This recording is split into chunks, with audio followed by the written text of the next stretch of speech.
पहले का जीवन और शिव महापुराण की कथा श्रवण करने के बाद का जीवन, थोड़ा सा अंदाजा लगा कर देखना कि उसने भोजन की व्यवस्था तुम्हारी करी कि नहीं करी, तुम्हें साथ दिया कि नहीं। उसने हर पल, हर घड़ी, हर क्षण आपको साथ दिया, हर पल दिया, हर घड़ी दिया, हर क्षण दिया।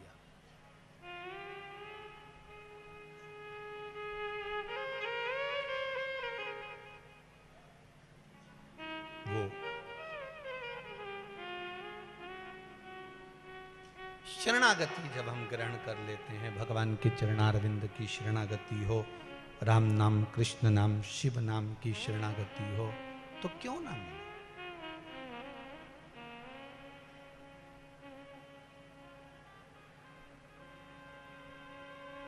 श्री भरद्वाज ऋषि जी ने एक शास्त्र लिखा है जिसका नाम है विमान शास्त्र।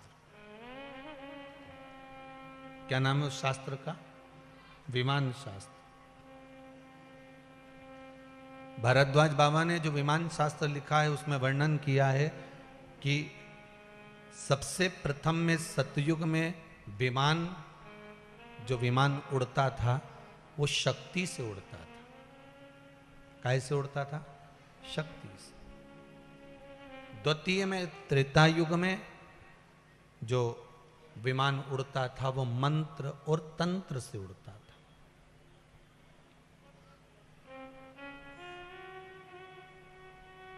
विमान शास्त्र को वैज्ञानिकों ने बहुत रिसर्च करा है इस विमान शास्त्र पर। अमेरिका में इस विमान शास्त्र पर आज भी लोग रिसर्च कर रहे हैं, आज भी लगे हुए हैं।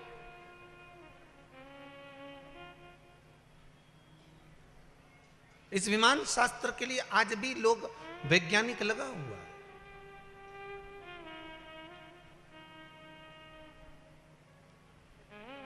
अच्छा, ये लोगों से पूछा जाए ना तो ये हिंदू धर्म के जितने वेद हैं, हिंदू धर्म के जितने शास्त्र हैं, हिंदू धर्म की जितनी पुराणे हैं, वैज्ञानिक अगर रिसर्च करता है, वैज्ञानिक अगर रिसर्च में डूबता है, पूरे दुनिया भर के वैज्ञानिक, पूरे विदेशों के वैज्ञानिक भी अगर रिसर्च में डूबते हैं तो हिंदू धर्म के वेद, शास्त्र और पुराण में ही रिसर्च करते हैं। बाकी के ग्रंथों को ये खोलते ही नहीं, क्योंकि इनको मालूम है में कुछ मिलना है ही नहीं, सब इसी में से तो निकला है। अन्य धर्म के जितने भी ग्रंथ होंगे, मैं उनका नाम नहीं लूंगा इस व्यासपीठ से, अन्य धर्म के जितने भी ग्रंथ होंगे लोग उसको नहीं खोलते। अगर खोलते हैं तो हमारे हिंदू धर्म के वेद, पुराण और शास्त्र को खोलते हैं। क्यों? क्योंकि वैज्ञानिकों को मालूम है कि भारत की भूमि पर जो संत हुए हैं, जो साधु हुए हैं, जो तपस्वी हुए हैं, जो साधक हुए हैं, जो उपासक हुए हैं, भारत की भूमि के जो तपस्या करने वाले तपस्वी हुए हैं, जिन्होंने इन पुराण और शास्त्रों को लिखा है, वेदों को लिखा है, वो साधारण नहीं होते थे। वो साधारण नहीं होते थे। उनको मालूम है कि उन्होंने कुछ अच्छा ही लिखा होगा, इसमें कुछ ऐसा लिख दिया होगा जिससे ये हमें कुछ अच्छा मिल सकता। वैज्ञानिक अगर सामना करते हैं तो हमारे वेद और पुराण और शास्त्रों से करते हैं। मैं हमेशा कथाओं में कई बार आपको कह चुका, कई बार कथाओं में कहा कि हिंदू धर्म से बड़ा कोई धर्म नहीं है।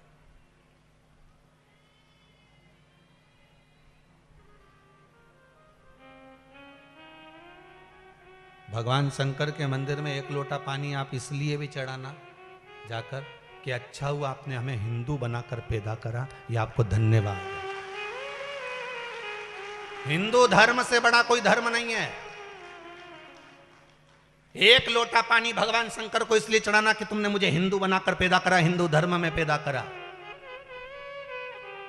जिनके वेद और पुराण, जिनके शास्त्रों को, जिनके वेदों को, जिनके शास्त्रों को वैज्ञानिक भी रिसर्च करते हैं कि आखिर इस पुराण में ऐसा क्यों लिखा है, उसका कारण क्या है।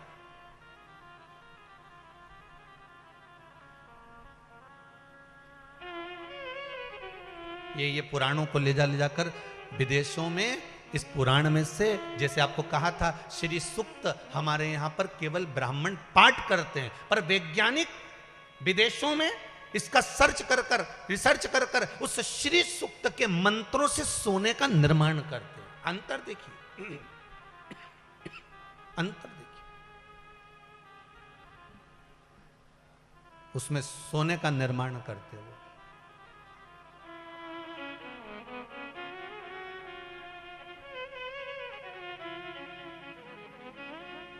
कई लोग आज भी मन में सोचते हैं, क्या ऐसा होता है? क्या शंकर जी को अगर दूध चढ़ाओ तो उसका ये लाभ होता है? शिव जी को दूध चढ़ाने का ये फायदा होता है? शमी पत्र चढ़ाने का ये लाभ होता है? बेलपत्र चढ़ाने का ये लाभ होता है?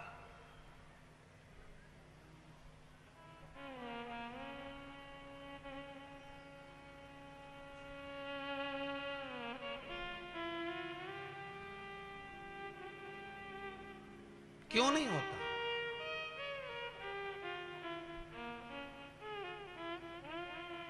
अभी कौन सा वो कोरोना का नया नाम आया रे? आमिर खान है? अच्छा अच्छा, वायरस है अभी। हाँ तो अपन नहीं नाम आए तो आमिर खान वायरस भी याद कर सकते। उसने भी कहा था शंकर को दूध मत चढ़ाओ,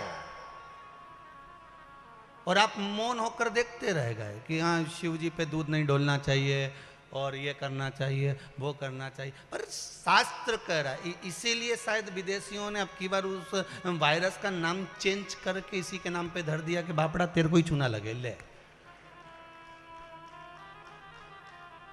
हमारे हिंदू धर्म में एक एक चीज का वर्णन करा गया है महाराज, कि शंकर जी पर दूध क्यों चढ़ता है, दही क्यों चढ़ता है, शहद क्यों चढ़ता है, हमारे यहाँ भगवान पर घृत क्यों चढ़ता है, शक्कर क्यों चढ़ती है, गुड़ क्यों चढ़ता है, काली तिल क्यों चढ़ती है, शमी पत्र क्यों चढ़ता है। दूसरे देश के लोग इन पुराणों पर रिसर्च कर वो निकालते जा रहे हैं, वो औषधियां बनाते जा रहे हैं, वो निर्माण करते जा रहे हैं, और हम केवल वहीं तक रह गए। इसलिए इस शिव महापुराण के माध्यम से प्रयास करा गया है कि शिव पुराण का एक एक शब्द आप तक पहुंचे, कि शंकर को क्या चढ़ाने से क्या लाभ होता है, इसका भान आपको होना चाहिए, इसका स्मरण आपको होना चाहिए।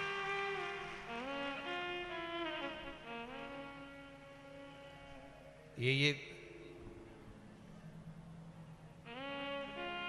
क्या है? ये जम के बोलो जरा। रुद्राक्ष। आपको पहले भी कथा में कहा, एक होता है रुद्राक्ष, दूसरा होता है भद्राक्ष। दोनों में अंतर होता है। रुद्राक्ष भारी होता है, भद्राक्ष हल्का होता है। रुद्राक्ष में छिद्र होता है, भद्राक्ष में छिद्र नहीं होता है।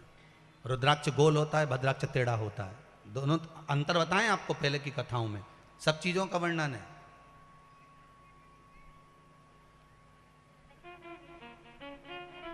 अभी 1 महीने पहले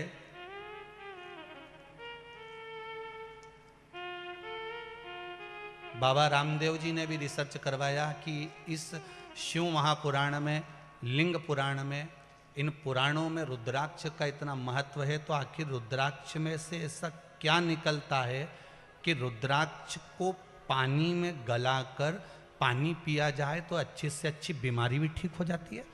रिसर्च करा गया। केवल शिव महापुराण की कथा को श्रवण करने के बाद जब रिसर्च करा गया कि रुद्राक्ष में से ऐसा क्या निकलता है कि रुद्राक्ष का जल पीने पर या रुद्राक्ष हमारे शरीर से मात्र स्पर्श होता रहे तो किस चीज की प्राप्ति होती है, तो रिसर्च करा गया। और उस रिसर्च में उन्होंने बाद में जब खुलकर आकर टीवी के माध्यम से बताया तो कहा कि इस रुद्राक्ष में से एक तेल निकलता है, एक पदार्थ निकलता है। वो पदार्थ जब जल में मिलता है और उस जल को रोगीला व्यक्ति जब पीता है तो वो रोग से मुक्त होता चले जाता है। जब निकाला तब प्राप्त हुआ। शिव महापुराण में तो पहले से लिखा हुआ है कि रुद्राक्ष को धारण करो। क्यों? रुद्राक्ष की माला इस शरीर से जब तक घर्षण होती है, इस शरीर से रुद्राक्ष की माला लगती रहती है, इस शरीर से रुद्राक्ष की माला जब घर्षण होती रहती है। कई लोग कहते हैं कि उनके पास में कोई ऐसी विद्या है जिस विद्या के बल पर वो छू करते हैं और उनके कहने में लोग चलने लगते हैं। उनके पास ऐसी कोई विद्या है, उनके कहने पर दुनिया चलने लगती है। वो विद्या विद्या कुछ भी नहीं है, केवल एक काम है। आप भी कई वर्षों तक 4 साल, 6 साल, 8 साल, 4 साल, 2 साल, 3 साल, 1 साल अपने गले में, हाथ में रुद्राक्ष की माला पहनकर देखो और उसका चमत्कार देखो कि वो कैसे सिद्ध होती है।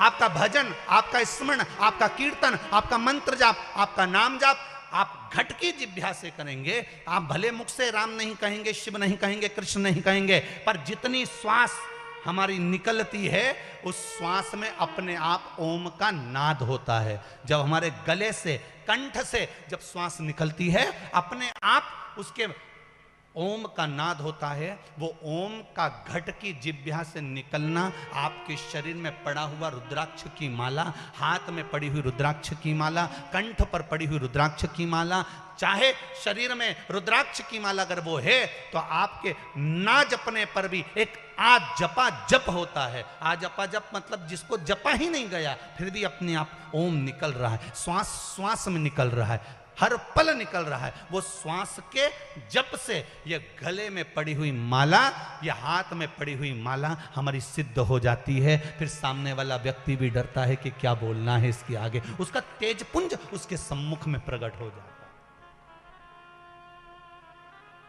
एक तेजपुंज इस रुद्राक्ष में से निकलता है जो जीवन का सुख प्रदान कर देता है। पर समझाए कौन? फिर वही वाली बात आ गई,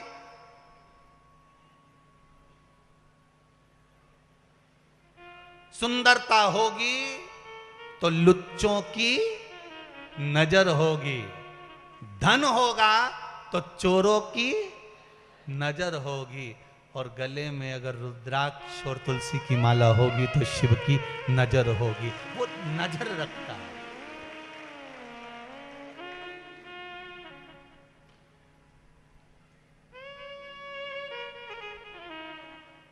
आधार कार्ड यहीं चलेगा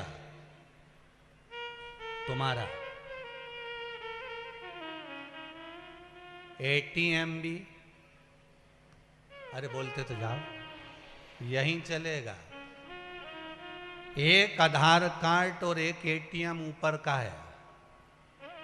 शिव महापुराण की कथा अगर सुन ली है तो वो तुम्हारा आधार कार्ड बन गया है। और श्री शिवाय नमस्तुभ्यम मंत्र अगर तुम्हारे पास में है, ऊपर जाते से ही एटीएम मशीन के सामने खड़े हो जाओ, श्री शिवाय नमस्तुभ्यम बोला, इतने में तो भगवान, कुछ भी मत बोलना, केवल श्री शिवाय नमस्तुभ्यम, मृत्यु के पर्यंत भी, पश्चात भी अगर मुख से निकल गया, वो जीव आत्मा श्री शिवाय नमस्तुभ्यम का जाप करती करती चली गई, तो फिर भगवान भी कह देंगे कि यमराज इसको छोड़ दे, ये तेरे बस की बात नहीं है, ये वहाँ जाने वाला नहीं है, ये तो कैलाश का है, बैकुंठ का है और अन्य लोकों में जाएगा, पर ये नरक नहीं जाएगा, ये कहीं गलत जगह नहीं जाएगा, इसके पास में कार्ड अच्छा है,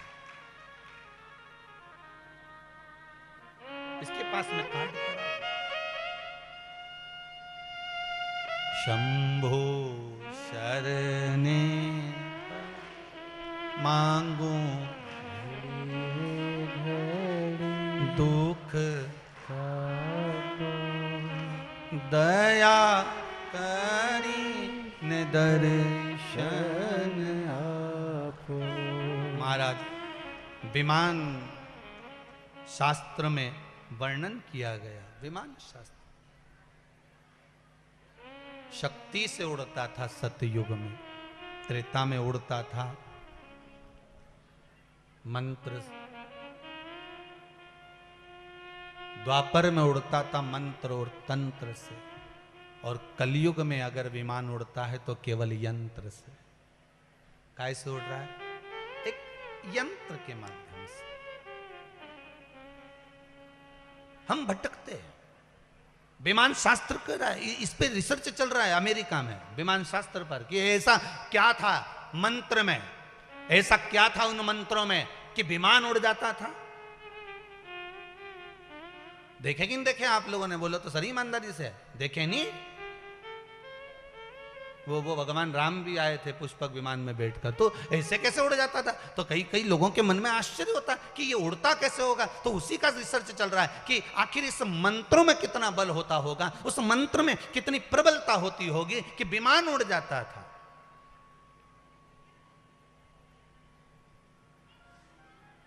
एक हवा का झोंका मौसम बदल देता है। सही है?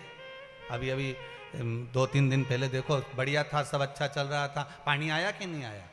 एक हवा का झोंका, सी हवा चढ़ी और उसने मौसम बदल दिया। एक जरा से हवा के झोंके से मौसम चेंज हो जाता है। तो जरा से मंत्र के जाप से, आपकी भक्ति से, आपके भजन से, आपके स्मरण से जीवन का सारा क्लेश, रोग धोग, बीमारी, दुख, तकलीफ, कष्ट सब मिट सकता है। पर विश्वास रखकर, विश्वास,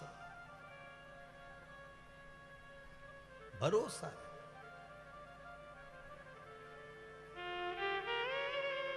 हमें दुनिया को दिखाकर कभी भजन नहीं करना भाई, बहुत याद रखना इस बात के लिए।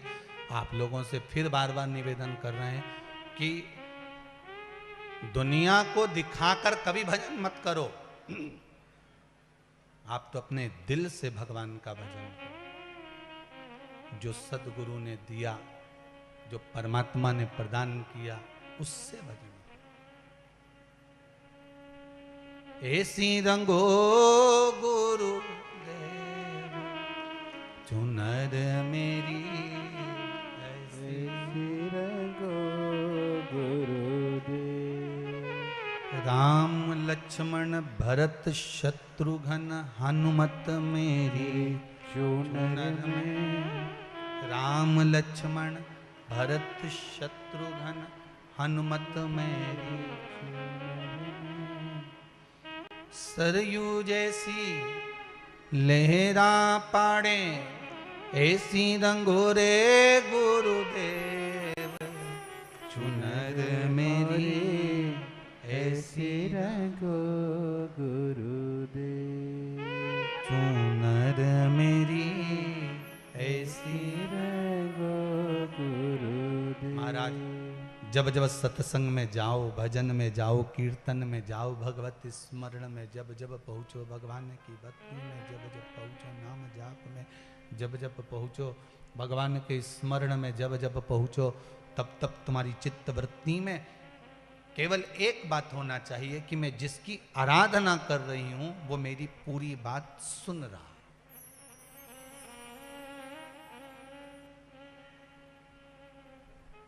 उस पर आश्रित होकर जाओ।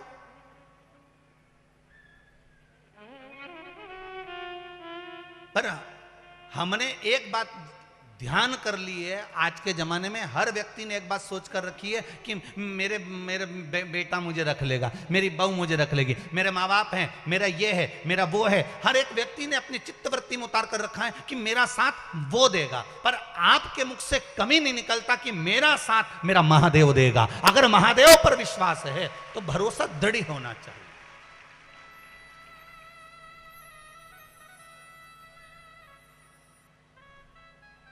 एक जरा सी सत्यनारायण भगवान की कथा भी करते हो ना तो मन में आ जाता है, वो बहू है ना वो संभाल लेगी। जरा सा घर में बुलौआ करो ना तो तुम कह देती हो वो हमारी ननद है ना वो संभाल लेगी। जरा सा घर में ब्याह आया ना वो है ना वो संभाल लेगा। जरा सी पार्टी हुई ना वो किटी पार्टी वो संभाल लेगी। मतलब तुमने कभी नहीं किया मुंह से कि मेरा महादेव संभालेगा। बोलो बोले क्या? ईमानदारी से बोलना कि महादेव संभालेगा, ये तुम्हारे मुंह से कभी नहीं निकलता। तुम्हारे मुख से निकलता तो एक ही बात निकलती, वो संभाल लेगी, वो ऐसा कर लेगी, वो ऐसा कर लेगा, वो ऐसा करेगा, वो ऐसा करेगा। पर आपके मुख से निकलना चाहिए कि अगर संभालेगा। आखिरी में भी तो यही होता है, जब व्यक्ति बीमार पड़ जाता है, कोई एक्सीडेंट हो जाता है, कोई तकलीफ हो जाती है, कोई घटना घट जाती है, हॉस्पिटल में जब भर्ती करा जाता है, डॉक्टर अपना काम कर रहा होता है, तुम सबको फोन लगाओ फोन जिसको लगा सकते हो कि साहब तुम डॉक्टर साहब से बोल दो, तो वो डॉक्टर से कह सकता है फोन लगाकर। पर डॉक्टर तो वही करेगा ना जितना उससे आता होगा, जितना उससे बनता होगा। और आखिरी में डॉक्टर भी फिर कह देता है कि भैया अब एक डॉक्टर और है, वो है देव अधिदेव महा, अंत में वही है, उसके भरोसे पर जीना, उसके सहारे पर जीना। फिर कोई दूसरा है ही नहीं। अब साधेगा तो वही साधेगा। आए ना आए प्रभु कुटुंब, आए ना आए प्रभु कुटुंब हमारा, अंत समय भोले आना, अंत समय भोले आना पड़ेगा, वचन दिया तो न पड़ेगा, अंत समय प्रभु आना पड़ेगा। कभी हमारे मुख से निकलना चाहिए कि मेरा शंकर बैठा हुआ है, मेरा शिव बैठा हुआ है, वो संभाल लेगा। अब वो बैठा है तो मुझे क्या चिंता, मैं किस बात की चिंता करूं अगर वो बैठा है तो।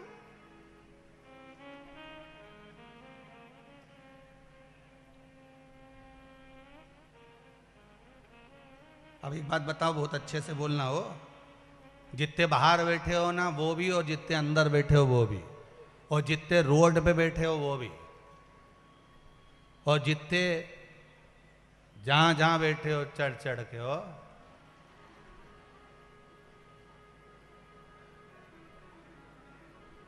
सब अच्छे से बोलना। एक बात, तुम्हारे साथ में छोटा बच्चा आता है कथा में, तो बच्चा तुम्हारा ध्यान रखता है कि तुम बच्चे का ध्यान रखते हो? जम के बोलो जरा। बच्चे का ध्यान माँ बाप रखते हैं कि बच्चा माँ बाप का ध्यान रखता है? माँ बाप बच्चे का ध्यान रखते हैं।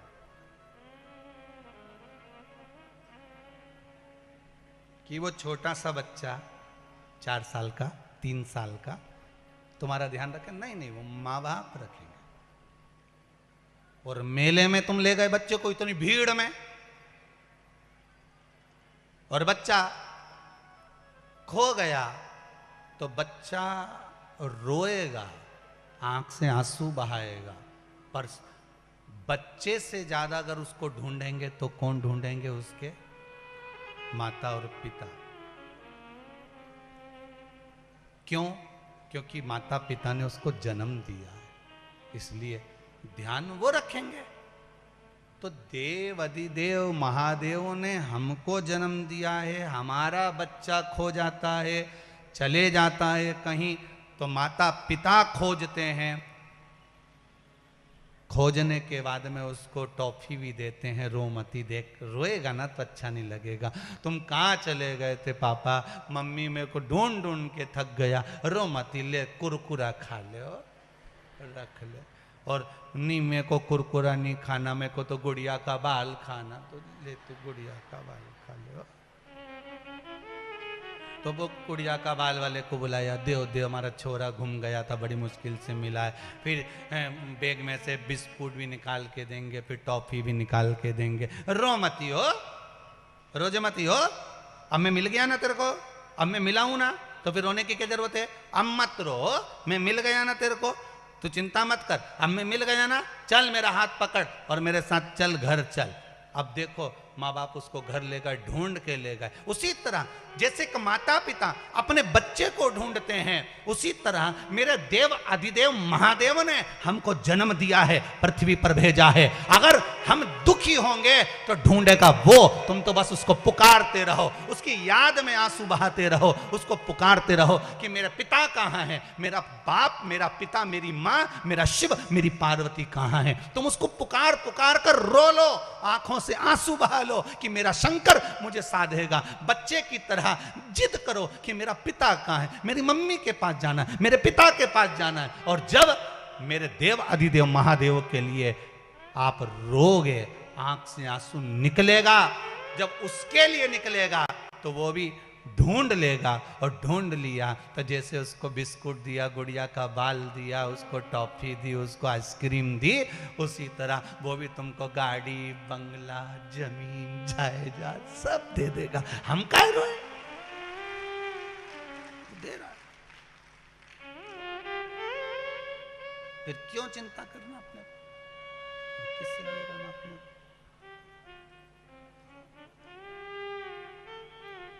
मेरे मेरे भोले बाबा को तुम साधारण में मत लो साहब। बहुत लोग बाग उसको बहुत साधारण में लेते हैं साहब।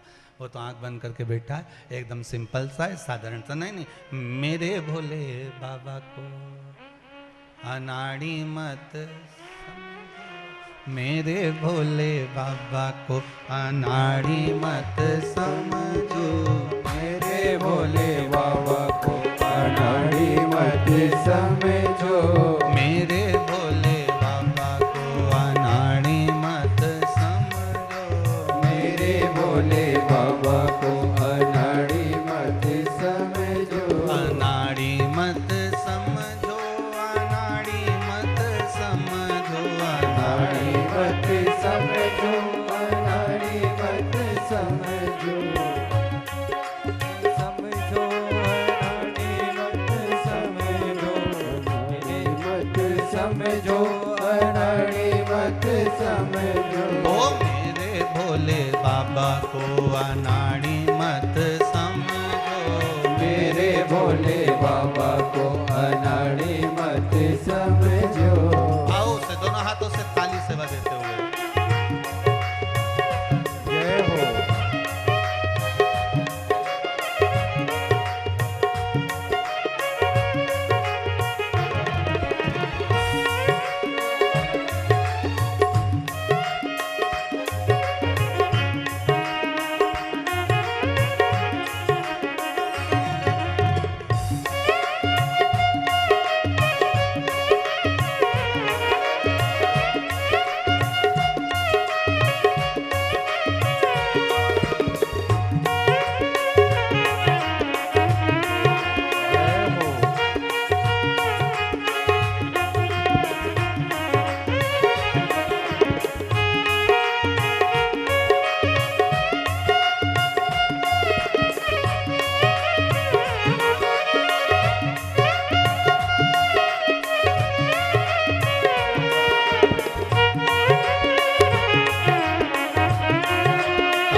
बाबा को अनाड़ी मत समझो, मेरे भोले बाबा को अनाड़ी मत समझो। ताली सेवा देते बड़े आनंद से। जय हो।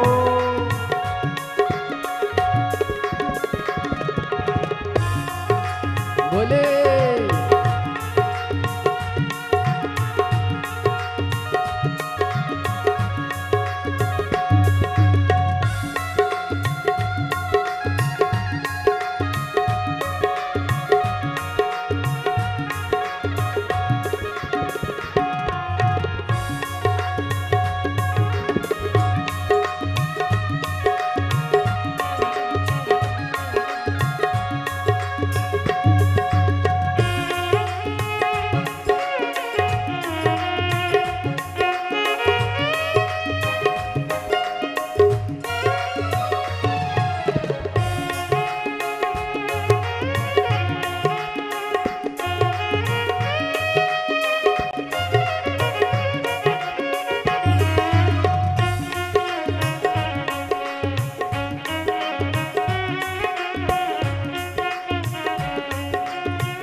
मेरे भोले बाबा के गले में सांप है।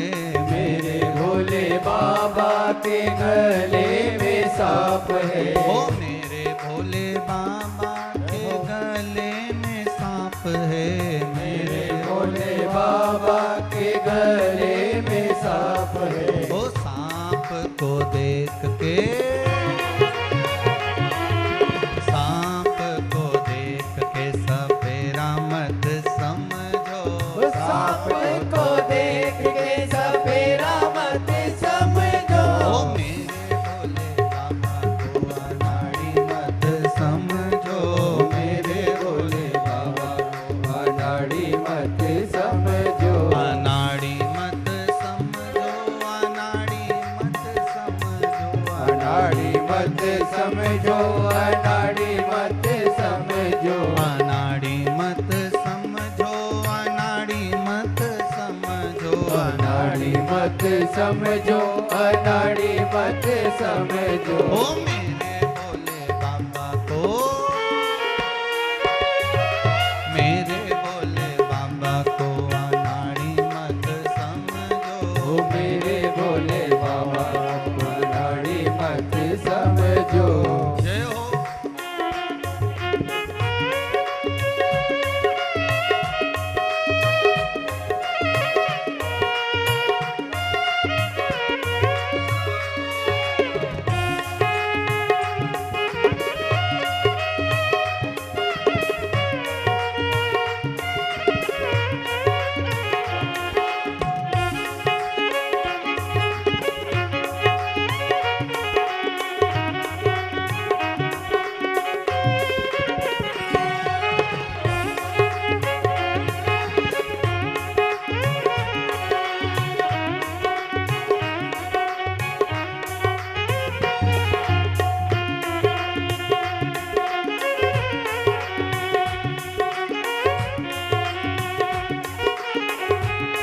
शंभो।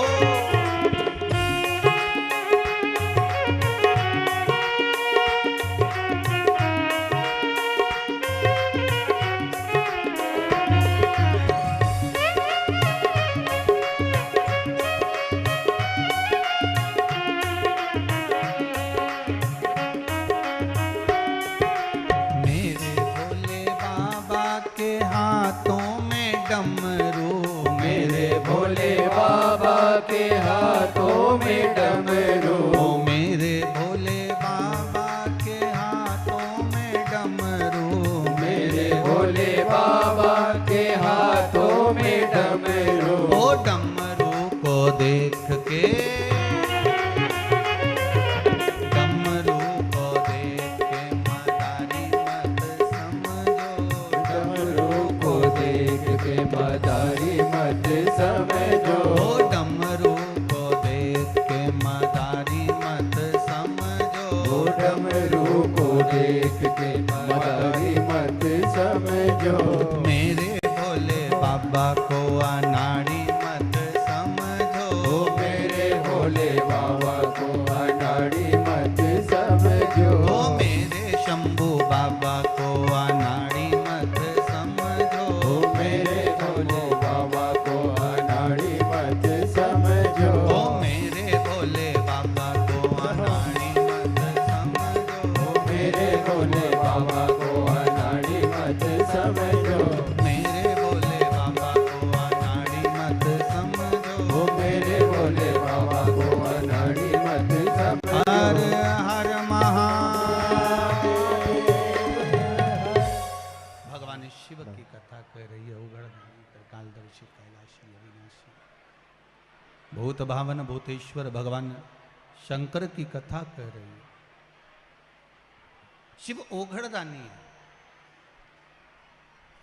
एक साधारण सा बच्चा जैसे माता पिता के लिए आश्रित हो जाता है, उसी तरह हम भी हमारे देव अधिदेव महादेव के प्रति आश्रित हो गए। मेरे भोले बाबा के हाथों में डमरू। एक बार प्रेम से बोलो, मेरे भोले बाबा के हाथों में डमरू। वो डमरू को देख के मदारी मत। भगवान शिव को केवल साधारण सा विषय नहीं समझना, भगवान शंकर को केवल साधारण सा नहीं लेना।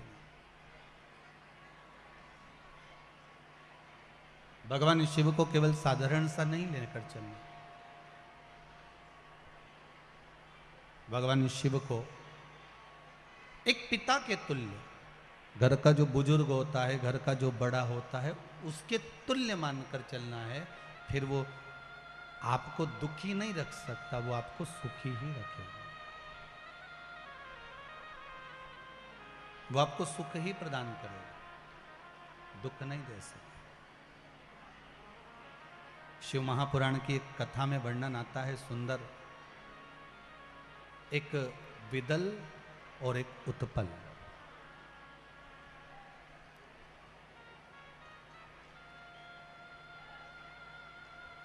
विदल और उत्पल, ये दोनों बड़े उपद्रवी थे।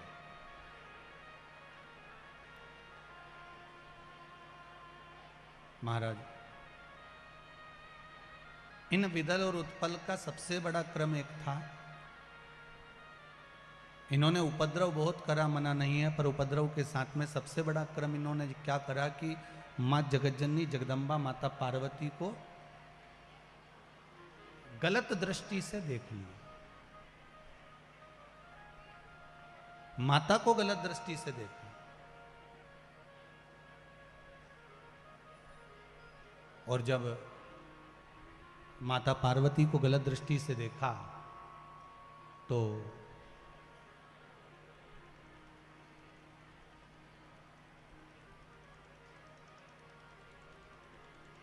माता को तो क्रोध आया ही, स्वयं देवाधिदेव महादेव को भी क्रोध आया। एक बात बड़ी सुंदर शिव महापुराण में लिखी है, आप अगर उस पे धारण करें तो अच्छी बात है।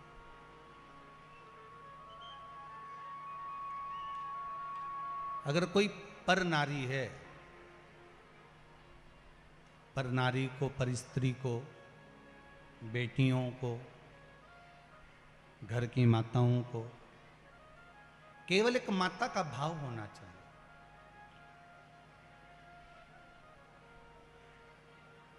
एक बात हमने शिव महापुराण की कथा में कुबेरेश्वर धाम से कही थी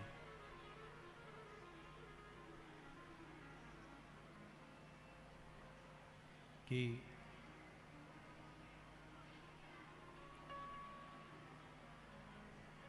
अगर आज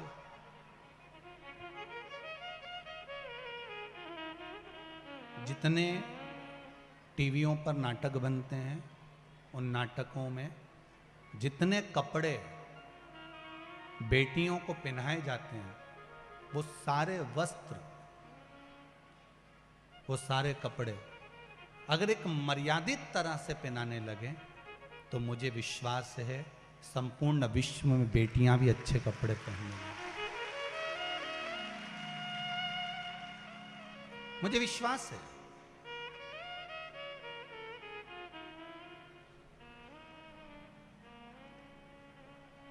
अगर अच्छे वस्त्र धारण कराने लगे, अच्छे वस्त्र पहनाने लगे, तो फिर राष्ट्र को संवरने में कोई देरी नहीं लगेगी।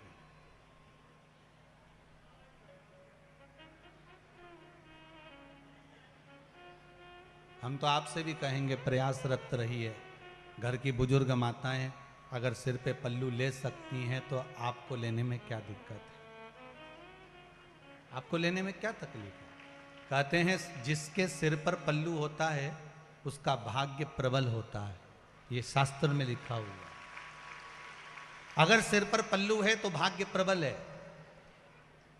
लाखों दुख, लाखों तकलीफें, लाखों कष्ट जीवन में आ सकता है, लाखों दुख आएगा, लाखों कष्ट आएगा, सब कुछ प्राप्त होगा, पर ये सिर पर जो पल्लू होता है ना, मस्तक पर माताओं के, ये पूर्वजों का, पितरों का, कुल देवी देवताओं का और गुरुजन का मस्तक पर हाथ हमेशा बना रहता है। पर करें क्या महाराज जी, यहां से चालू हुआ था, धीरे धीरे धीरे धीरे यहाँ अब तो बच्चा बहुत बहुत। तुम्हारे घर में तुलसी का क्या रहा है? ठीक है। घर में गुलाब का पौधा है? मनी प्लांट का है? नहीं है, ठीक है। तुलसी का, बेलपत्री का हैगा। अब एक काम करना, प्रैक्टिकल करना थोड़ा सा, कि बेलपत्री का जो वृक्ष हो, पौधा हो, या तुलसी का पौधा हो, या समी का पौधा हो, उसकी मिट्टी उसके जड़ के पास से हटा देना। वो पनप जाएगा कि सूखेगा? जम के बोलिए, जम के। सूखेगा। पेड़ की जड़ मिट्टी में ढकी होती है तो वो वृक्ष हरा भरा होता है। नारी की जड़, पुरुष की जड़, ये नाभि होती है, जब तक ये ढकी रहती है तो वो भी हरी भरी बनी रहती है। जड़ है ये।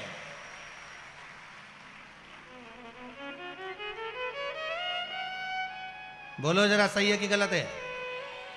नहीं, कहीं अगर तुम्हें गलत लगे नहीं तो अगली बार इंदौर मत बुला जाओ, कोई बड़ी बात नहीं। नहीं, तुम्हें अगर बुरा लगे कि महाराज गलत बात बोल दिया, जड़ वृक्ष की मिट्टी में ढकी होती है तो वृक्ष पनपता ज्यादा है। नारी हो चाहे पुरुष हो, अगर जड़ नाभि ढकी हुई होती है तो वो भी पनपता बहुत है, वो घटता नहीं है हमारा, पनपेगा। पर आज का फैशन ऐसा आ गया महाराज जी, फिर तो वो वाला गाना ठीक है तुम्हारे लिए, मैं चाय ये करूं, मैं चाय, सीधी से मैं चाय चूल्हा में जाऊं, उमें कई दिक्कत है। थोड़ा सा सुधरने का प्रयास करिएगा, जीवन बड़ा सार्थक हो जाएगा। आनंद तब आएगा जिंदगी का, तुम देखो तो सही, सादगी पूर्ण जीवन का एक आनंद ही दूसरा होता है महाराज। हैं, सभी लोग तुम्हारा मुंडा देख लें, सभी लोग तुम्हारा मुंह देख लें, तो तुम्हें किसी को मुंह दिखाने की जरूरत पड़ेगी? अरे बोलो तो सही। और जब तुम्हारा मुंह इतना सारा ढका हो, भयंकर इतना सारा, तो सब मन में सोचें की बहू है, की बहू है, तो 50 बार देखने के लिए प्रयास करेंगे। और किसी किसी को मुंह नहीं भी दिखे नहीं तो वो झाड़ू लगाने के बहाने देख लेगा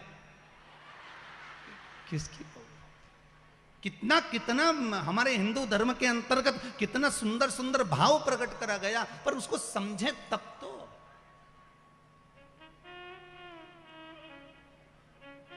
हम उसको समझें तो, हम समझ नहीं पा रहे। शिव महापुराण की कथा में बिदल और उत्पल ने माता पार्वती जी को गलत दृष्टि से देख लिया। माता पार्वती को क्रोध आ गया। माता पार्वती ने कुंदुक उठाया, कुंदुक का प्रहार कर दिया। जैसे कुंदुक का प्रहार करा, तब प्रहार करते से बिदल और उत्पल तो शांत हो गए, मर गए, प्राण छूट गए, पर वो कुंदुक शिव जी के चरणों में जाकर लग गया। शिव जी का नाम कुंदकेश्वर महादेव हो गया। बोल कुंदकेश्वर महादेव की, हर हर महादेव। भगवान शिव का नाम कुंदकेश्वर पड़ गया। एक बात का हमेशा ध्यान रखिए, जब राह में चलते हुए, कोई कार्य को करते हुए, कोई आगे बढ़ते हुए, कोई बीच में अगर अटकल आ रही है, कुछ कार्य अटक गया है, तो कुंदकेश्वर महादेव का स्मरण करिए। कौन से महादेव का करना है? कुंदकेश्वर।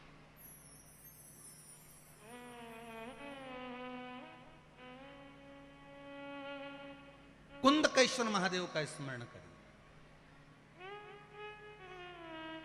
अच्छा, कई लोग एक प्रश्न करते हैं, गुरुजी ये बताओ कि आप बताते हो कि कुंदकेश्वर का स्मरण करो, या उद्धूतेश्वर का स्मरण करो, या फिर ये देवता का स्मरण करो। महाराज, तो ये मंदिर में जाना पड़ता है क्या इनके? तो शिव महापुराण की कथा कहती है, आप किसी भी मंदिर में जाएंगे और जिस देवता का नाम लेकर आप जल चढ़ाएंगे, उस समय पर वो देवता उसको स्वीकार कर लेता है। आप जिस मंदिर में जा रहे हो, आप किसी मंदिर में जाकर पशुपति व्रत कर रहे हो तो पशुपति नाथ उसको स्वीकार कर लेगा। आप किसी मंदिर में जाकर केदारनाथ जी के नाम से जल चढ़ा रहे हो, केदारनाथ भगवान उसको स्वीकार कर लेगा। आप किसी मंदिर में जाकर त्र्यंबक के नाम का जल चढ़ा रहे हो, त्र्यंबकेश्वर भगवान उसको स्वीकार कर लेगा। आप किसी मंदिर में जाकर महाकाल के नाम का जल चढ़ा रहे हो, महाकालेश्वर बाबा उसको स्वीकार कर लेगा। वो उसको प्राप्त कर लेता, वो उसको ग्रहण कर लेता। महाराज श्री शिवाय नमस्तुभ्यम, श्री शिवाय नमस्तुभ्यम। कुंदकेश्वर महादेव का नाम का स्मरण कर लेने पर जीव सुख पा जाता है। आज एक कोई इन्हीं पंडित श्री रमेश मेंदोला मित्र मंडली का ही कोई एक सदस्य सुबह मिलने के लिए आए थे, शायद वो बैठे भी होंगे।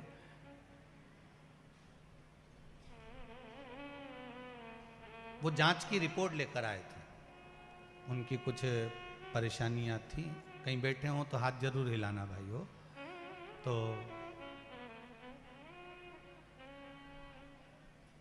मस्तक पर उनके बिंदी लगी हुई थी और उन्होंने कहा गुरुदेव, डॉक्टर ने इतनी सारी बीमारियां बता दी थी और बहुत घर के लोग टेंशन में आ गए थे, पर मेरे घर के माताजी ने कुछ उपाय भगवान शंकर के कुंदकेश्वर महादेव के करे और कहा 3-4 दिन से कथा सुन रहे हैं ना, और गुरुजी बोल रहे हैं कि 3 महीने में रिजल्ट आएगा। अगर मैंने दिल से शिव महापुराण की कथा सुनी है तो तू आज जांच करा के आ। सारी जांच भगवान शंकर के भरोसे पर आई। वो अगर कथा में बैठे हों तो जरूर हाथ हिलाना भाई हो। तो उन्होंने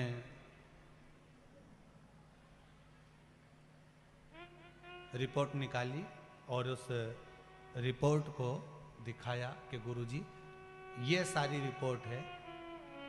डॉक्टरों ने कह दिया था पहले जब रिपोर्ट जांच करी थी कि ऐसा ऐसा बीमारी है, ऐसा ऐसा रोग है और ये चीज है। और जैसे ही शिव महापुराण की कथा सुनने के बाद मेरी माता के कहने पर मैंने जांच कराई, सब रिपोर्ट अच्छी आ गई, कुछ भी उसमें प्रॉब्लम नहीं, कुछ भी नहीं।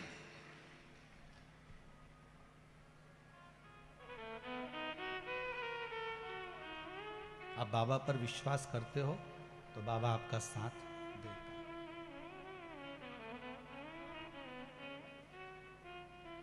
शिव कृपा करता है। ऐसा हो नहीं सकता कि शंकर कृपा ना करे अगर आपका विश्वास प्रबल है। जिस समय कहीं अटक रहे हो, बहुत हम तो यहां तक कहेंगे कि कोई बहुत बड़ी समस्या, बहुत बड़ी प्रॉब्लम सामने आकर खड़ी हो गई है, तो कुंदकेश्वर महादेव के नाम से एक लोटा पानी, उसमें एक सफेद पुष्प डालकर शंकर को समर्पित कर दो, या सफेद फूल शिव जी को चढ़ा दीजिए और उस पानी को भगवान शंकर पर समर्पित कर दीजिए महाराज। और उसके बाद आप आगे बढ़ जाइए, फिर कोई डरने की जरूरत नहीं होगी, शिव उसको संभाल लेगा। कुंदकेश्वर महादेव संभाल।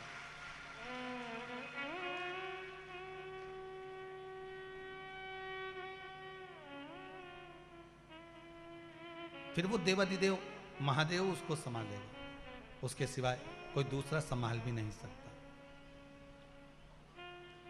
संभालने वाला वो शंकर ही हो सकता है।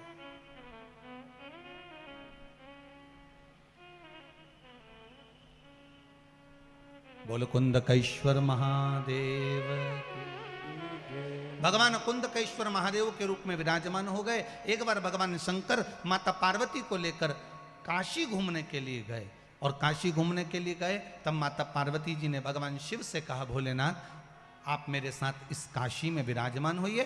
शंकर पार्वती काशी में विराजमान होने के लिए बैठे ही थे, इतने में भगवान शंकर को याद किया गया तो शिव जी बैकुंठ के लिए भगवान विष्णु से मिलने के लिए चले गए। माता पार्वती के नैनों में जल भर गया, आप हमारे साथ आए हो, भ्रमण करने के लिए आए हो और आप हमें अकेला छोड़कर जा रहे हो। शंकर भगवान ने कहा, चिंता मत कर पार्वती, सामने अशोक का वृक्ष है, इस अशोक के वृक्ष से जो तू मांगेगी तुझे प्राप्त हो जाएगा, तेरा एकांत समाप्त हो जाएगा। माता पार्वती जी ने अशोक के वृक्ष से एक कन्या को प्रकट करा आवाज देकर। माता पार्वती जी ने आवाज लगाई, कन्या को प्रकट करा। जैसे ही वो अशोक के वृक्ष से कन्या बाहर निकल कर आई, माता पार्वती के एकांत को समाप्त करने के लिए वो कन्या अशोक के वृक्ष से प्रगटी, इसलिए उसका नाम जम के बोलिए अशोक सुंदरी हो गई। शिव महापुराण की कथा कहती है, यह अशोक सुंदरी कोई साधारण नहीं है, अशोक सुंदरी का चरित्र कोई साधारण नहीं है। अशोक सुंदरी की कथा का अगर हम स्मरण करें, कुमारी अवस्था के अंतर्गत, कुंवारी अवस्था के अंतर्गत जिस कन्या हो चाहे वर हो, अगर उसके जीवन में, अगर वो कुंवारी अवस्था में है, चाहे कन्या हो चाहे वर हो, उसके कुमार अवस्था के अंतर्गत उसको जीवन में कुछ भी तकलीफ आए, हम तो फिर बच्चों से भी कहेंगे, ये बेटियों से, ये बेटों से जो कुंवारी अवस्था के हैं, जिनका विवाह नहीं हुआ, उनसे हम ये जरूर कहेंगे कि जब भी आप शंकर जी को जल चढ़ाने के लिए जाओ, एक लोटा पानी चढ़ाने के लिए जाओ, तो शंकर जी को जब जल चढ़ाओ तो उससे पहले प्रयास करना कि जो शंकर जी के सामने, आपको मालूम है ना अशोक सुंदरी की जगह, शिव जी के सामने जहां से पानी बहता है, उसके सामने बीच में एक मोटी सी लाइन होती है, वो अशोक सुंदरी की जगह होती है। अगर आप कोई एग्जाम देने जा रहे हो, कोई कंपटीशन एग्जाम में बैठ रहे हो, कहीं इंटरव्यू देने जा रहे हो, या कोई परीक्षा निकल नहीं रही है, तो प्रयास करो, विवाह नहीं हो रहा है या कोई काम आपका अटक रहा है, तो शिव को जल चढ़ाने से पहले अशोक सुंदरी वाली जगह पर आप थोड़ा सा जल समर्पित करो, अपनी मनोकामना करो और शिव जी को जल चढ़ाकर फिर जाइए, बाबा आपका कार्य पूर्ण कर देगा। कुंवारी अवस्था वालों के लिए अशोक सुंदरी का स्मरण जरूरी है।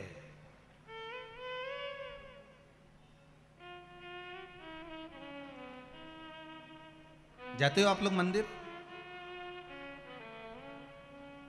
घर से जल ले जाते हो कि मंदिर का जल भर कर चढ़ा देते हो?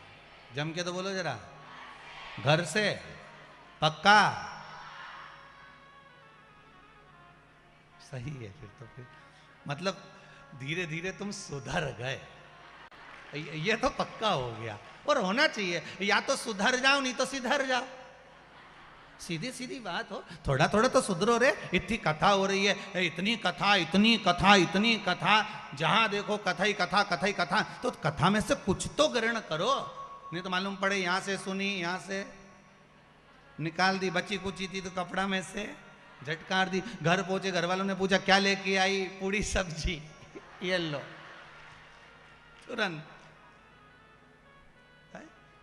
थोड़ा सा ग्रहण करिए अपने जीवन में, थोड़ा सा उतारने का प्रयास करिए अपने जीवन में, थोड़ा सा उतारने का प्रयास। महाराज शिव महापुराण की कथा कहती है, विदल उत्पल को मारने के बाद माता पार्वती जी ने कन्या को प्रकट करा, जिसका नाम सुंदर, अशोक सुंदरी का उसका नाम दिया गया। अगले वर्णन आया है, एक दनु राजा के महाराज दो पुत्र थे, जिसका नाम था रंभ और करंभ। क्या नाम है? रंभ और करंभ। दोनों तपस्या करने के लिए गए, जल में बैठकर तपस्या कर रहे थे, जल में बैठकर तपस्या कर रहे थे। उसी समय पर एक मगर आ गया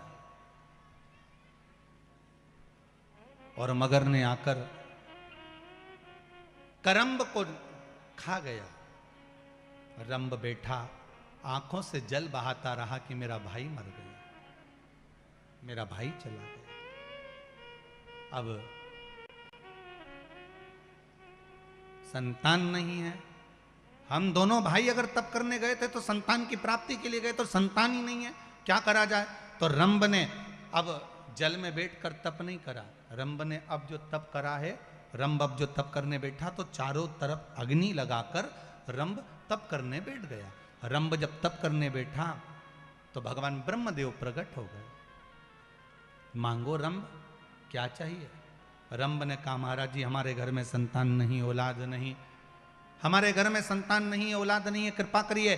ब्रह्मदेव ने कहा सुनो रंभ, तपस्या करने के बाद जब तुम उठकर जाओगे जिसको भी प्रेम से देख लोगे, जिस पर भी तुम्हारी प्रेम से दृष्टि पड़ जाएगी, जिसको भी तुम स्नेह से देख लोगे, उसी से तुम्हारी औलाद हो जाएगी, उसी से तुम्हारी संतान हो जाएगी। रंभ उठकर तप कर कर जैसे ही निकल कर जा रहा था, सामने से एक महिष निकल कर जा रही थी, एक भैंस निकल कर जा रही थी, और रंभ ने उस भैंस को प्रेम से देख लिया।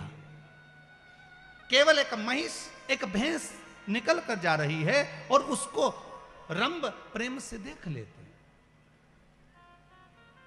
रंभ ने जैसे ही उस भैंस को प्रेम से देखा, भैंस का गर्भ ठहर गया, क्योंकि वर था, जिसको भी प्रेम से देखेगा उससे संतान प्रकट हो जाएगी।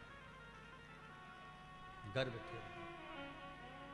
अब भैंस महिष जैसे ही अपने घर गई तो भैंस का जो पति था भैंसा,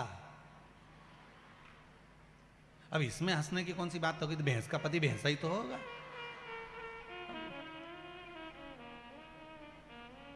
तो जो भैंस का पति था भैंसा, उसको लगा कि मेरी पत्नी गर्भवती कैसे हो गई। उसने ध्यान लगा कर देखा तो मालूम पड़ा कि इसके गर्भ में रंभ की संतान। क्रोध आ गया, भैंसा दौड़ते हुए गया और जाते से रंभ को उसने समाप्त कर दिया। सींगों से, पांवों से, खुर से दबा दबा कर रंभ के प्राणों को हर लिया। रंभ मर गया। नगर के लोगों ने उसका अंतिम संस्कार करने के लिए चिता जमाई और चिता पर उस रंभ को सुलाया। जैसे ही चिता पर रंभ को सुलाया, अंतिम संस्कार करने के लिए सुलाया था, इतने में भैंस को मालूम पड़ा कि जिसका गर्भ मेरे इस उदर में है वो मर चुका है और उसकी संतान मेरे उदर में है। अगर उसकी संतान मेरे उदर में है तो वो मेरा पति कहलाएगा, और अगर पति कहलाया तो मैं उसके साथ में सती हो जाती हूं, मैं उसके साथ सती हो जाती हूं। और भैंस महिष भागी, वो महिष, वो भैंस भागी, और जैसे ही भैंस भागी और भागते भागते वो महिष जलती हुई चिता में कूद गई। जैसे ही जलती हुई चिता में वो भैंस कूदी है, कूदते से ही उसी समय भैंस के गर्भ से, महिष के गर्भ से एक बेटे ने जन्म लिया, जिसका नाम महिषासुर हो गया। क्या नाम पड़ा? महिषासुर। उस भैंस के गर्भ से बेटे ने जन्म लिया, जिसका नाम महिषासुर हो गया। वो महिषासुर ब्रह्मा जी का तप करने लगा, ब्रह्मदेव का तप किया। ब्रह्मा जी ने कहा, मांगो, तुम्हें क्या चाहिए? उसने कहा, महाराज अगर मुझे देना चाहते हो तो वर दे दो कि मेरे प्राण ना छूटे, मैं कभी मरूं ना, मेरा प्राण कभी नहीं जाना चाहिए। ब्रह्मा जी ने कहा, ऐसा हो नहीं सकता, मरना तो पड़ेगा। पहले भी कथा में कहा, फिर कहते हैं, बादाम खाओगे तो भी मरोगे, नहीं खाओगे तो भी मरोगे, रोटी खाओगे तो भी मरोगे, नहीं खाओगे तो भी मरोगे। मरना तो निश्चित है। कोई तुमसे कह दे कि मैं तुम्हें मरने ही नहीं दूंगा, तो फिर उसको हमसे भी मिला देना। एक बार हो कि मरने ही नहीं दूंगा, चाहे कुछ भी हो जाए, मरना तो, मृत्यु तो निश्चित। महाराज, आया है सो जाए, जो आया है सो जाए। अब रंभ चले गया, महिषासुर से कहा, मांगो, कुछ मांगना हो तो कुछ मांग लीजिए। महाराज अगर आप देना चाहते हो, महिषासुर कह रहे हैं कि या तो मेरा प्राण ना छूटे, और अगर आप देना ही चाहते हो तो इतना दे दीजिए, मुझे एक वर प्रदान कर दो, अगर मरूं तो स्त्री के हाथ से मरूं, नारी के हाथ से मरूं। ब्रह्मा जी ने कहा, तथास्तु। ब्रह्मदेव ने तथास्तु कह दिया। समय आया, शिव महापुराण की कथा कहती है, बहुत बहुत प्रयास करा गया महिषासुर को मारने का, पर महिषासुर नहीं। आखिरी में देवता परेशान हो गए और देवता परेशान होकर सीधे भगवान शिव जी के पास में भगवान विष्णु गए और भगवान शंकर से जाकर कहा भोलेनाथ कुछ कृपा करिए। शंकर जी ने पूछा क्या कृपा करना है बताइए। महिषासुर को मारना है। शंकर भगवान बोले उसको तो स्त्री मारेगी, उसको तो केवल नारी मार सकती है, नारी के सिवा कोई नहीं मार सकता।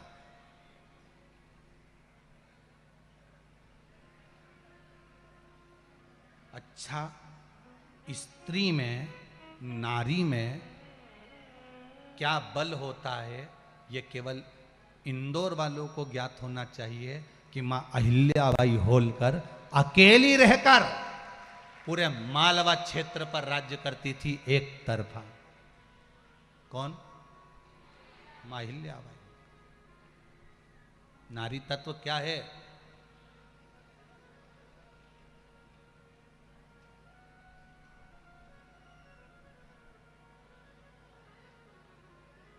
ईमानदारी की एक बात बताएं आपको, ये जो कई लोगों के चेन कट जाती है, मंगलसूत्र कट जाते हैं, सामान चोरी चले जाता है, अगर नारी सोच लेना और अपनी बाली पे आ जाए और दमदारी से अगर निपट ले तो किसी की सामर्थ्यता नहीं कि तुम्हारे गले पर कोई हाथ डाल दे। पर महाराज वो पटली जो डले नहीं उसके बाहर दिखना भी तो, उसके बाद वो पिन मिन लगाए ना तो फिर वो एसी बढ़िया जोरदार, फिर अब वो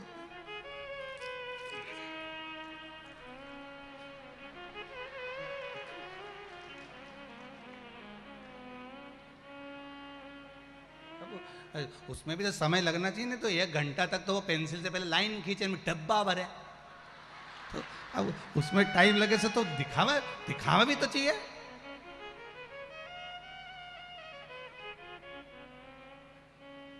अरे एक छोटी सी कथा से समझ जाओ, मच्छर कभी नहीं काटता।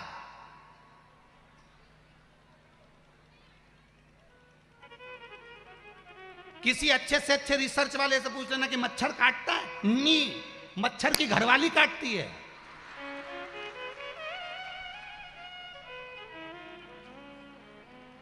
तुम चाहो तो गूगल पे सर्च करके देख लेना कि मच्छर कभी नहीं काटता। जो मादा मच्छर होती है ना,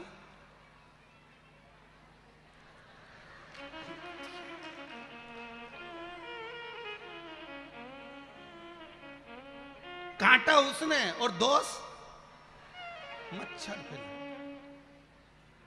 अब मच्छर ने क्या बिगाड़ा था? मच्छर तो बेचारा कुछ बिगाड़ ही नहीं सकता। वो तो भाई बोले, अब वो सब कुछ बात अपनी जगह पर है। देखो तुम बिगाड़ोगे अगर कुछ बोलोगे, चालोगे, कुछ कहोगे, धरोगे। तुमने तो कह दिया, नाम किसका खराब हुआ? वो की लुगाई राम, तुरंत वो की पत्नी, तुरंत वो की बेटी, तुरंत बोलो सही है कि गलत है। काटा तो मच्छरिया ने था, मच्छर की घरवाली, और नाम मच्छर का खा। बहुत ध्यान देना है कथा पर, बहुत एक एक चीज का अगर स्मरण कर लोगे तो शायद जिंदगी संवर जाए आपकी। मुझे विश्वास है कि किसी की सामर्थ्यता नहीं जो भारत की भूमि पर रहने वाली नारी, स्त्री, भारत की भूमि पर जन्म लेने वाली बेटियों को कोई टच भी कर ले, यह किसी की सामर्थ्यता नहीं है। आप में वो बल भगवान ने देकर पैदा करा है, आप में वो सामर्थ्यता, आप में वो बल, आप में वो तेज मेरा भगवान देकर पैदा करता है कि कोई छू नहीं सकता। यह किसी की सामर्थ्यता नहीं हो सकती। गलती किसकी है? अपनी। गलती किसकी है? फिर से बोलो, अपनी, कोई दूसरे की गलती नहीं। गलती अपनी। शिव कथा कह रहे, भगवान शंकर से कहा कि इस महिषासुर को मारना है। शंकर भगवान ने कहा तो इसको तो स्त्री मार सकती है, तो स्त्री मारे मना नहीं है। तो भगवान विष्णु से कहा काम करो, लक्ष्मी जी को भेज दो, महिषासुर को मार देगी। पर भगवान नारायण ने कहा लक्ष्मी महिषासुर को नहीं मार सकती, कभी भी नहीं मार सकती। लक्ष्मी नहीं मारेगी महिषासुर को, फिर कौन मारेगा? तो कहा लक्ष्मी नहीं मार सकती। किसको बुलाया जाए? लक्ष्मी इसलिए नहीं मार सकती क्योंकि लक्ष्मी ने एक बार भगवान विष्णु को श्राप दे दिया था। जब लक्ष्मी श्रृंगार कर रही थी और भगवान विष्णु हंस दिए, लक्ष्मी को क्रोध आ गया, हे नारायण, आप मुझे देखकर घोड़े जैसे हंसे हो, इसलिए आपका शीश कटेगा, घोड़े का मुख लगेगा। घोड़े का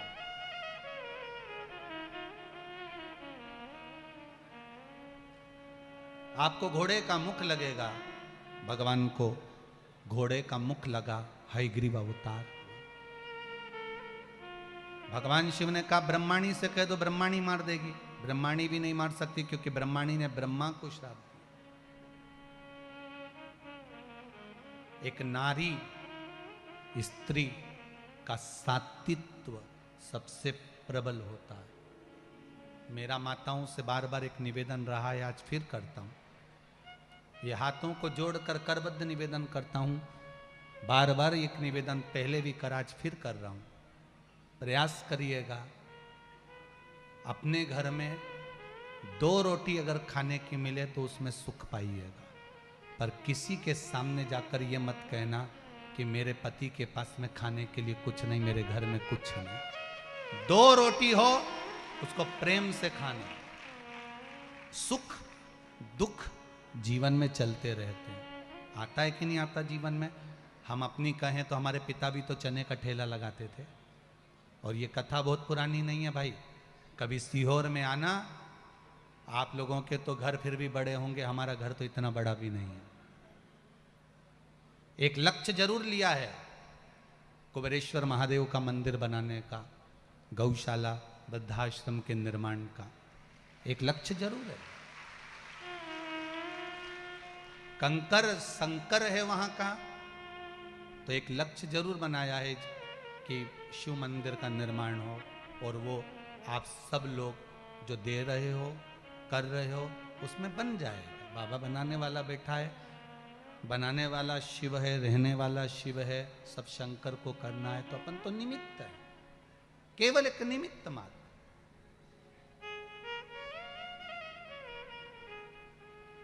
बनाना उसको है।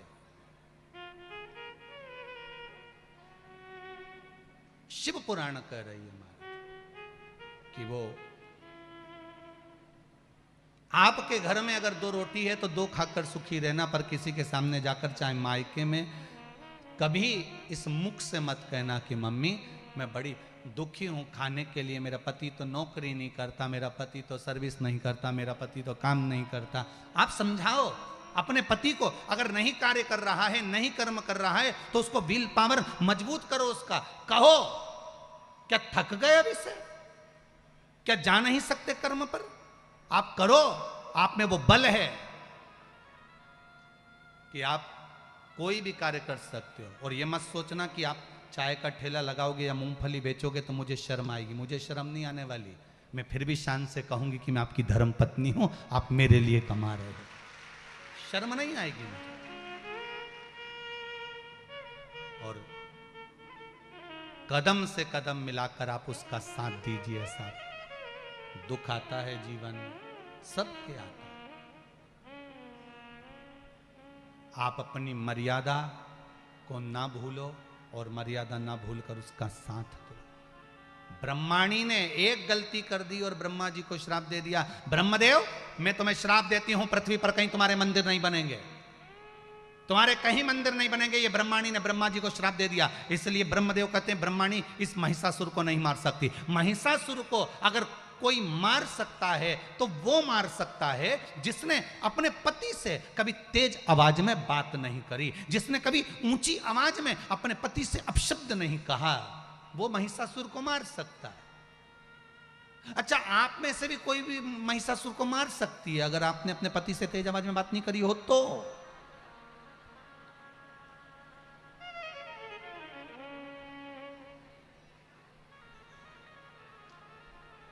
परंतु तुम तो जब देखो जब तो तेज आवाज में बात करते हो।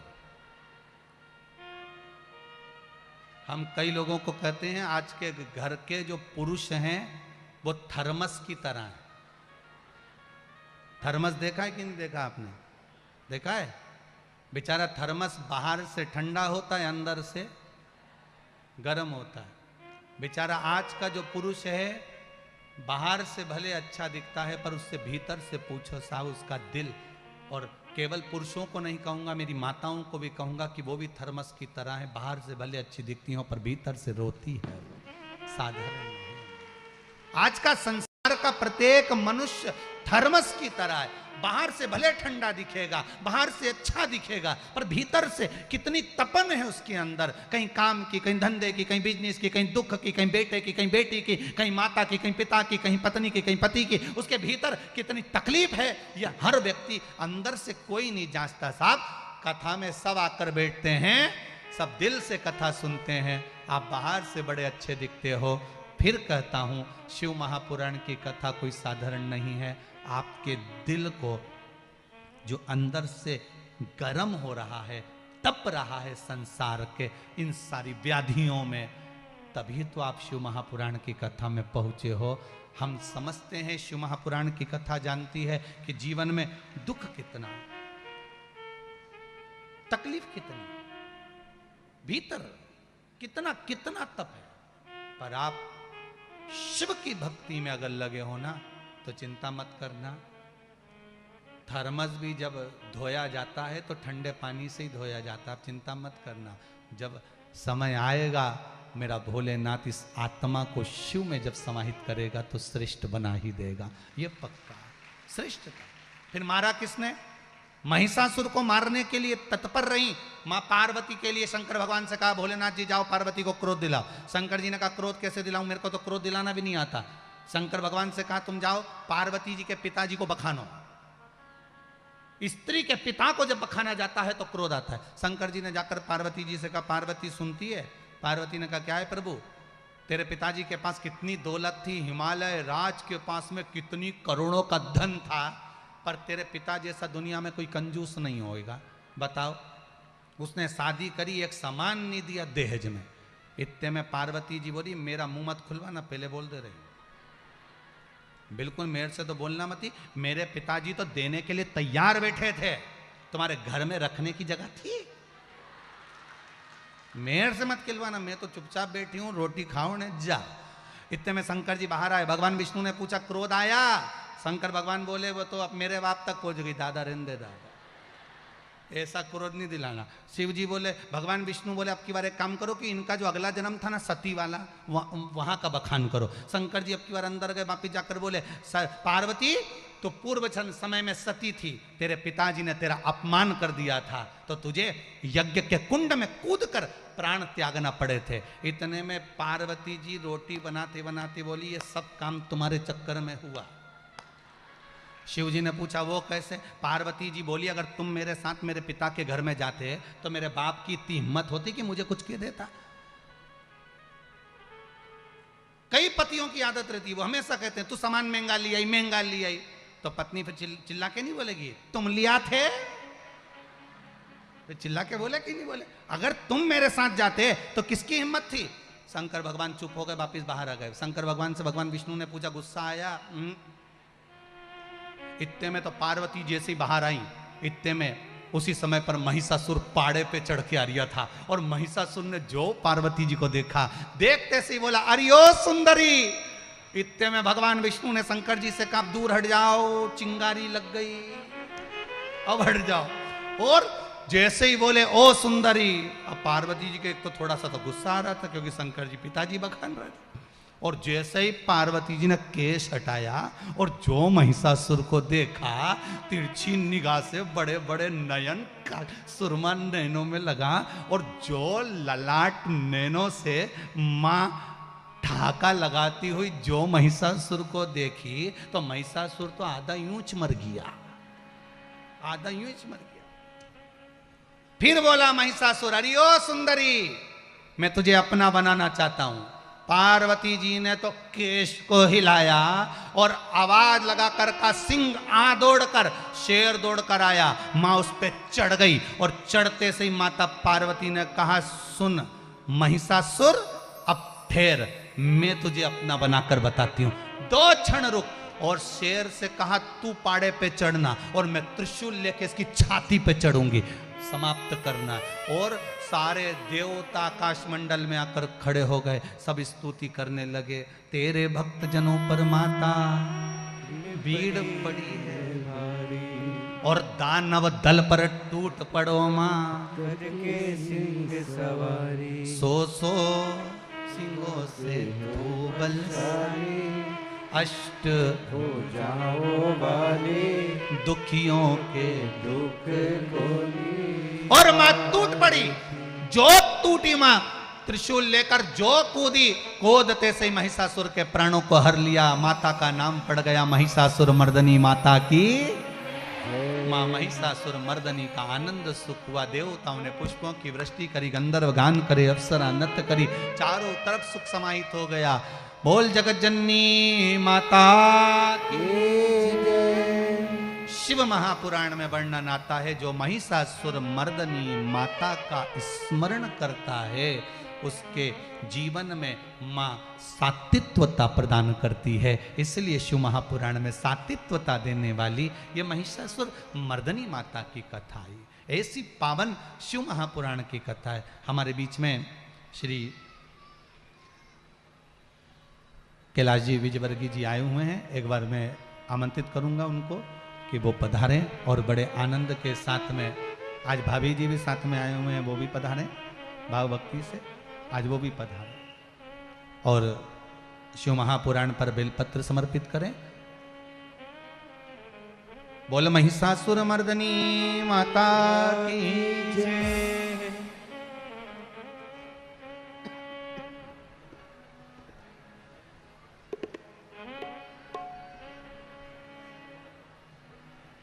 भगवान शिव ओघड़दानी